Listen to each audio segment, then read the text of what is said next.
Nərimanov rayon icra hakimiyyətinin təşkilatçılığı ilə 15 iyun Milli Qurtuluş gününə həsr olunan tədbir keçirilib. İlk olaraq dövlət himni səsləndirilib. Rayon rəhbərliyi, millət vəkilləri və ziyalıların iştirak etdiyi tədbirdə müasir müstəqil Azərbaycan dövlətinin xilaskarı, memarı və qurucusu ümummilli lider Heydər Əliyevin həyat və fəaliyyətindən, Qurtuluş gününün əhəmiyyətindən bəhs edən videoçarx nümayiş olunub.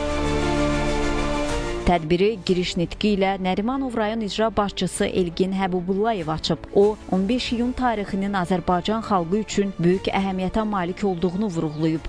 Burada bir dənə önəmli məsələ də var. Biz hamımız bilirik ki, biz geosiyasət baxımından necə mürəkkəb bir ərazidə yerləşirik. Bilirik ki, necə mürəkkəb bir dövrdə yaşayırıq. Və belə bir dövrdə, belə bir zamanda Azərbaycan dünyada çox az ölkələrdəndir ki, müstəqil subyekt kimi çıxış edə bilir.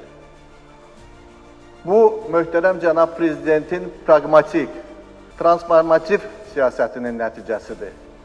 Və biz bugün olan uğurlarımızı görməli, keçmişimizdən nəticə çıxartmalı və irəliyə getməliyik.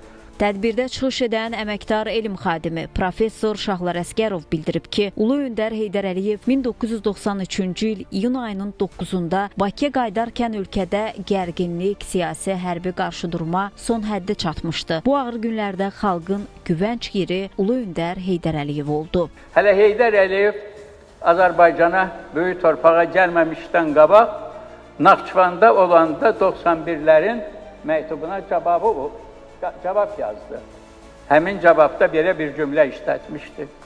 Əgər hər bir ölkənin vətəndaşları öz hüquqlarını anlayarsa və qoruya bilərsə, ən kiçik məmləkətlər belə böyük dövlətlər qədər qüdrətli olar. Digər çıxış edənlər Ulu Öndər siyasətinin Prezident İlham Əliyev tərəfindən daha da möhkəmləndirildiyini bildiriblər. Tədbir bədii hissə ilə davam edib. Maraqlı musiqi kompozisiyaları səsləndirilib. Torpağına baş əyərəm ey vətən.